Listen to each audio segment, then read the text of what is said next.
Et Bélescopie, la toute première, 89.9, mesdames et messieurs. Vous êtes sur RBK Radio et vous suivez le lancement de Bélescopie. Un lancement pas comme les autres. Aujourd'hui, on a voulu parler de nous-mêmes, on a voulu parler de ce qui nous entoure, de ce qui nous inspire et de ce que nous fait aussi. Et nous allons décider de partir sur le start-up avec un thème qui est le nôtre, nos instruments traditionnels, quelle est leur contribution dans nos musiques actuelles. Tant ces instruments sont dans ce que nous faisons, dans ce que nous respirons, dans ce que nous disons. Mesdames et messieurs, installez-vous confortablement. La culture s'installe également dans vos cœurs. Avec Sylvain et Bellet, Just Born to be the best. Et Bélescopie ne fait pas dans la dentelle, mesdames et messieurs. On vous l'a dit à l'annonce que les invités qui viendront parler de nos instruments traditionnels aujourd'hui ne sont pas les moindres. Ce sont les voix les plus autorisées. Il a effectué le voyage de Paris exclusivement pour venir honorer cette émission inaugurale. Lui, c'est l'arrangeur, le batteur, le musicien émérite, mais surtout le producteur Guy Bilon. Est-ce qu'on peut faire du bruit pour Guy Bilon?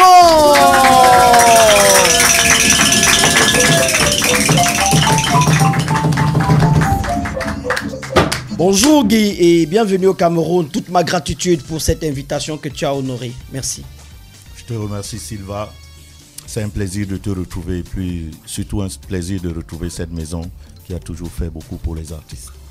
Merci. À côté de Guy Bilon, c'est lui en personne, hein, c'est pas son sosie. À côté de Guy Bilon, celui que je considère, lui, il doit avoir certainement d'autres maîtres dans la matière, mais dans la matière, il est mon maître. À chaque fois que je touche à un bois, à une paille, à une feuille, à un tissu, je l'appelle pour en connaître la connotation rythmique. Lui, c'est Michel Ndo. En français fort, on dit qu'il est organologue, c'est-à-dire il fait l'étude des instruments traditionnels. Mais c'est l'homme à qui on doit l'architecture de pas mal de scènes. Le musée national ou le monument du cinquantenaire du côté du sud-ouest sont les contributions qu'il a données à notre culture. Michel Ndo viendra donc nous disséquer, il est dans ce studio, pour nous disséquer nos instruments de musique traditionnelle. Grand frère, merci et merci pour tout. 2 semaines à préparer une émission, tous les jours à me taper sur des bras, que je n'ai pas droit à l'erreur. Merci et bienvenue. Merci Sylvain. Et merci à tous ceux qui nous écoutent ce soir, à cette meilleure des radios qu'on appelle ABK Radio, 89.9 FM. Et moi, je voudrais simplement te dire que c'est un honneur que tu me fais de partager un peu ma passion, simplement. Et que, avec toute la modestie que je peux avoir, j'ai envie de te dire que je viens apprendre, je viens comprendre. Mais là, tout de suite, je te dis déjà que je me sens très bien parce que je me porte aussi bien qu'un balafon qui joue en pentatonique ou alors une flûte qui joue en diatonique. Je me sens tout à fait amoureux de ces rythmes-là et de ces sonorités. Bien le bonsoir et à tout de suite. Merci. Installez-vous donc confortablement à la maison. Vous l'avez compris, nous allons parler technique, nous allons parler école des instruments traditionnels. Une émission purement didactique. Je vous le dis, à un moment donné, si le temps nous le permet, nous prendrons également Théodore Kayese au téléphone. Théodore Kayese, enseignant à l'Université des Beaux-Arts de Nkonsamba, il nous dira forcément le rôle de l'instruction dans ce que nous parlons, sur ce que nous parlons aujourd'hui. Mais en attendant, pour arroser cela, vous avez bien suivi chez vous les groupes, un balafon en fond sonore, c'est un balafon achromatique. J'ai suivi Guy Bilon dire. Voilà. Merci. Et je veux m'arrêter pour que mes auditeurs comprennent. Guy, s'il te plaît, un balafon achromatique, c'est quoi? Non, chromatique. Un balafon chromatique, c'est simplement un balafon où on retrouve toutes les touches comme sur un piano. Car très souvent, le problème du balafon dans nos musiques, c'est soit vous le trouvez dans une tonalité où il ne retrouve pas certaines notes, et soit en majeur, soit en mineur. Et là, on a la chance d'avoir un balafon où on peut jouer dans toutes les gammes, si je ne me trompe. Je vois le nombre d'octaves, je vois... On est à la radio, essaie de parler aux auditeurs. C'est combien d'octaves? Je pense qu'il fait 5 octaves, hein. 4 octaves ou 5 octaves. 4 octaves. Je crois qu'il fait 4 octaves, 2 au-dessus et 2 en dessous. Et je pense qu'on peut jouer dans toutes les musiques aujourd'hui avec sans avoir les problèmes auxquels on est confronté. Parce que généralement, les balafonists, quand nous les invitons en studio, il y a cette difficulté de jouer dans toutes les tonalités. C'est à dessein que je t'ai posé la question au lieu de la poser à à Michel parce que chromatique, ça renvoie directement à quelqu'un qui travaille en studio. Lui, c'est qu'il nous installe souvent dans nos musées pour qu'on aille contempler. Je ne suis pas sûr que c'est souvent chromatique. On va y revenir. C'était une façon de remercier les artistes qui ont accepté volontiers de lancer cette émission avec moi. D'ailleurs, ce sont tous des vieux compagnons de route. Au balafon tout à l'heure, finalement, ce n'était même plus le groupe Amana mené par Deko Ibongé. C'est tous les artistes conviés ici qui se sont retrouvés. Et on a le groupe Amana, on a le groupe Koundé et on a nos jeunes Cotter Brothers. Maintenant, je vais je vais commencer par les Cotter Brothers. Est-ce qu'ils sont là? Ben oui, rapprochez-vous du micro, On fait la fête, hein. On fait la fête, ouais, on fait la fête. Bonsoir à tout le monde. Bonsoir. Bonsoir Sylvain, bonsoir à tous les artistes en studio et plaisir d'être là. Vous êtes les partenaires cabaret de Bélescopie pour la saison 1. Un vrai honneur. Alors, on vous retrouvera tous les samedis en train de surfer sur tous les rythmes que vous pouvez surfer et offrir aux auditeurs et aux followers. Vrai ou faux? Avec plaisir. Très Avec vrai. plaisir. Très vrai. Merci. Si alors, possible. Qu'est-ce que vous nous réservez? Juste la musique comme d'habitude. La musique comme d'habitude. Vous chantez? Oui, bien sûr. C'est ça. Toujours. Et si possible, on dira peut-être 2-3 mots. C'est bien ça. Voilà, on va revenir parce que chanter, vous êtes carrément sur un projet actuellement. Déco, le leader du groupe Amana, est-ce que tu peux te rapprocher du micro, je t'en prie? Deko Ibongé est le leader du groupe Amana. Est-ce qu'on peut applaudir pour lui? C'est mon compagnon. C'est mon compagnon de travail depuis 7 ans maintenant. Nous travaillons au quotidien. Chaque émission que je produis qui a besoin des instruments, c'est chez lui que je vais me ravitailler. Et il n'hésite pas à être à mes côtés. Cher ami, finalement on s'appelle frère jumeau. Bienvenue chez toi. Merci. Bonsoir à tout auditeur. Bonsoir grand frère, bonsoir collègue. Alors, ils sont où le groupe Koundé? Ils sont également dans... Est-ce qu'on peut applaudir le groupe Koundé qui a honoré de sa présence? Yohoma bato bana to basama to basambo to jem to bu ndi bakala la ibobo atale le beli kande le kale ntamba ntonkunde yirabi obasona ko wala a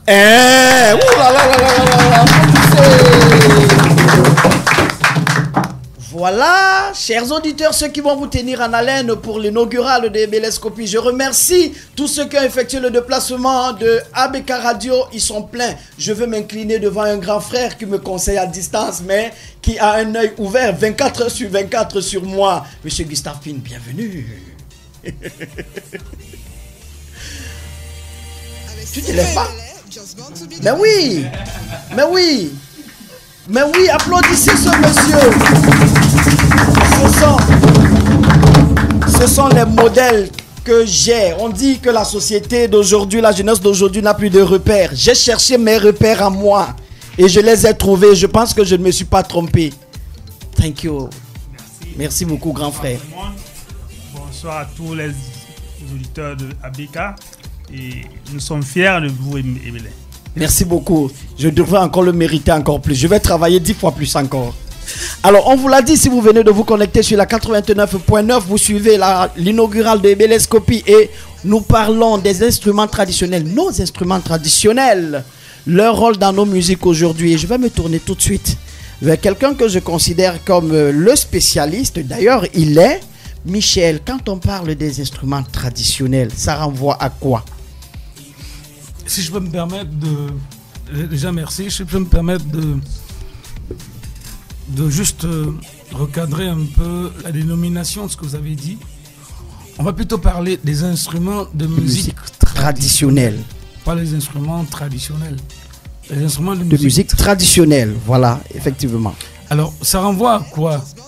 Ça renvoie à notre cosmogonie, ça renvoie à notre univers, ça renvoie à notre être, ça renvoie à notre façon de penser, mais ça renvoie à ce que nous sommes. L'instrument de musique traditionnelle, en réalité, n'est pas seulement un instrument qu'on joue, c'est un hostie de culte. Il a une démarche qui peut être plurielle, elle peut être transversale, mais il faut savoir le classifier. Parce que dans nos instruments de musique traditionnelle, on peut compter 4 familles. Les cordophones. Oui. C'est-à-dire à cordes. dont le jeu peut être une ou plusieurs cordes. Donc on trouvera par exemple, tout à l'heure il a joué avec une garaya. Oui. on peut trouver le ganzabal, on peut trouver le mbet, on peut trouver, etc., des instruments qui se jouent avec des cordes, qu'on appelle des cordophones. Corde et phone veut dire son émis par une ou plusieurs cordes. Ensuite, on a des instruments dont le son résulte du jeu de la matière elle-même. Je ne te coupe pas, Michel. Quand on dit cordophone, on a un cordophone dans cette salle. Oui, bien sûr, on a une garia. Dans ce studio. Oui. Allez, aimez le son, que les auditeurs suivent le son d'un cordophone et que ceux qui nous suivent, qu'ils voient.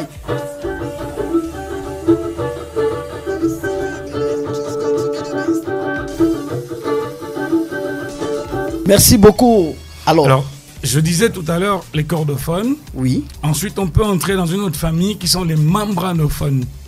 Membranophones, c'est un instrument dont le son résulte du jeu d'une membrane, d'une peau. Tout à fait derrière vous, il y a quelqu'un qui a un membranophone. Il peut nous jouer un mot.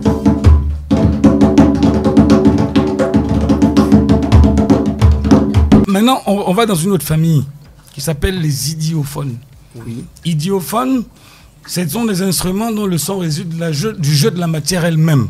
C'est-à-dire que quand vous tapez sur un instrument, vous tapez sur une matière, vous la tapez, elle émet un son. Par exemple, on a deux instruments ici, le tam-tam parleur et le balafon. Alors, est-ce qu'on peut les écouter tous les deux pour voir un peu ce qu'on appelle l'idiophone?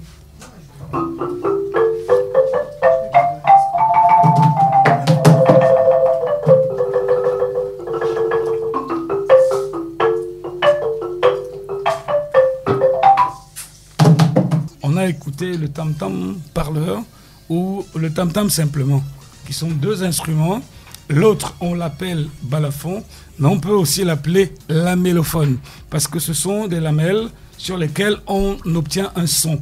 Et ici, c'est un réceptacle donc, qui est une caisse qui est faite avec un morceau de bois dans lequel qu'on a creusé et qui émet un son dont le son peut être fin en fonction de la dimension de la profondeur, oui, qui peut être beaucoup plus lourd si la dimension est encore plus profonde.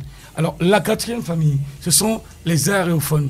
Aérophone, vous entendez dans aérophone, air, qui veut dire instrument dont le son résulte de la poussée de l'air à travers une cavité.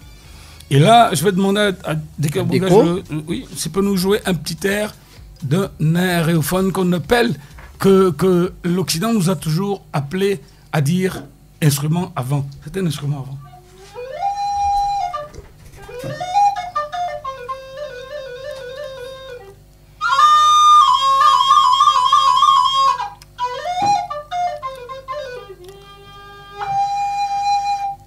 Donc dans l'ensemble, ces instruments qu'on va retrouver dans les Grassfields, qu'on va retrouver dans le Grand Littoral, qu'on va retrouver dans le Grand Sud et qu'on peut aussi retrouver dans le Grand Nord, qu'on va appeler le Septentrion. Donc absolument, on a tous ces instruments qui existent et qui composent donc la grande famille des instruments de musique traditionnelle du Cameroun et qui, heureusement, se retrouvent dans toute l'Afrique. C'est quand on dit que le Cameroun est l'Afrique en miniature, c'est pas par hasard, parce que tous ces instruments, on les retrouve partout. Voilà. Tu viens de nous présenter là, si je m'en tiens, nos instruments traditionnels. De musique, nos instruments de musique traditionnelle. Parce que, par exemple, dès que tu sors là, tu demandes à un enfant, cite-moi un instrument de musique traditionnelle de chez toi, il va dire le djembé. Et là, on vient de sortir de l'école. Heureusement, moi, j'ai mon carnet, j'ai mon bic, je prends mes notes. J'espère vous aussi à la maison, mesdames et messieurs. Quand tu l'as dit, tu nous présentes toute la richesse de ce que nous avons. Mais ça ne se ressemble pas toujours dans des albums que nous écoutons, dans des musiques que nous écoutons. Sinon, on a une catégorisation des musiques qu'on va commencer à appeler les musiques patrimoniales. Et c'est là où on peut entendre le son d'un tambour, le son d'un idiophone. J'ai envie de poser la question à un arrangeur, à un producteur à succès qui est Guy Bilon, qui travaille au quotidien au studio. Pourquoi, deux questions, hein, tu choisis de répondre soit là. Voilà. Vous choisissez pourquoi on ne retrouve pas toujours autant de richesse de ces instruments dans les musiques que nous écoutons, nos musiques, les musiques de nos artistes. Première chose. Deuxième chose, pourquoi vous, les arrangeurs, vous ne proposez pas ces instruments-là pour qu'ils puissent être utilisés dans les musiques que vous proposez aux musiciens, aux artistes parfois? Je voulais d'abord mettre un petit bémol. Hein. Le djembé n'est pas un instrument de musique traditionnelle du Cameroun. Du Cameroun. Cet instrument, je ne sais pas si c'est celui qu'on appelle le mkoul. Tout à fait. Ok. Mais vous le retrouvez dans plusieurs pays et c'est cet instrument qui nous réveillait le matin, généralement à la radio, quand on était gamin avec le monsieur qui... C'était le générique de la radio camerounaise. Et on retrouve tous ces instruments au Cameroun. Mais maintenant, la question était pourquoi on ne les retrouve pas dans nos musiques. Dans mes recherches, je vais parler par exemple du balafon. Il s'est avéré que quand les gars arrivaient en studio, le balafon n'était pas accordé à 440. C'est la référence en termes d'accordage. Le balafon avait toujours un réglage. Soit on faisait jouer le balafon avant, il faudrait faire jouer le balafon avant et accorder les instruments qu'on peut facilement accorder et trouver le tuning. On a trouvé des balafons à 442. Or, quand vous avez un synthé, même si vous pouvez le détuner, mais la norme c'est le 440. Donc ça fait en sorte que dans le bikusi, on l'utilise mieux, les gens se servent de la guitare, mais on devrait l'utiliser. Mais maintenant, avoir le tuning, c'est-à-dire l'accordage universel, parce que je me souviens quand je suis arrivé en France, on était à 442, ça a baissé au fur et à mesure, et il paraît même avant que c'était à plus de 442. Cet instrument qui est chromatique, qu'on peut utiliser dans toutes les gammes, n'est pas forcément accordé à 440. Vous allez accorder le morceau, par exemple, en gamme de Do. Ce sera juste. Mais est-ce qu'il est à 440? Il n'est pas à 440 et demi ou bien à 441. Et c'est là le problème. Il faudrait que les fabricants arrivent à avoir des appareils qui les permettent d'ajuster. D'ailleurs, certains musiciens arrivent au studio, qu'est-ce qu'ils font? Ils grattent les lames.